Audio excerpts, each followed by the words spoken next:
अरे भाई इस ईंट को मैं चुरा के लाया हूँ, ये ईंट तुम अपने पास रख लो। अरे भाई मैं क्या करूँगा इस ईंट का? जो भी मेरे बारे में पूछना है उसके सर में ये ईंट मार देना। ठीक है भाई। अरे भाई तुम्हारे पास कोई चोर भग के आया क्या?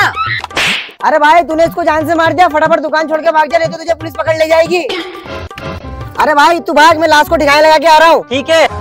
चल उठ जा, इस दुकान में आज से अपना कब्जा हो गया। अरे भाई तूने लाश ठिकाने लगा दी। अबे ओए तू क्या करने आया यहाँ पे? भाई मैं तो मेरी दुकान पे आया हूँ। अबे ओए ये दुकान तेरी नहीं है, तूने जिस आदमी को मारा है ना उसकी आत्मा ने इस दुकान में कब्जा कर लिया है। हैं? आत्मा कहाँ है उसकी? अच्छा आत्मा देख गोरी, देख ये रही। अरे भाई इस आत्मा को मेरी दुकान से बाहर निकाल दे। मोमबत्ती है? हाँ है। चल ठीक है बैठ जा यहाँ पे। ओए आत्मा इधर को आ। ओए आत्मा इसकी दुकान से जाने का क्या लेगी तू? 1 गिलास खून। अबे अब मैं खून कहाँ से लेके आऊँ? अरे ये है तो सही। अरे भाई ये तो पैसे हैं। अबे ये पैसे नहीं है, ये खून है खून, मैं इसको ऐसा करके पीऊंगा। अबे ये कैसी आत्मा है?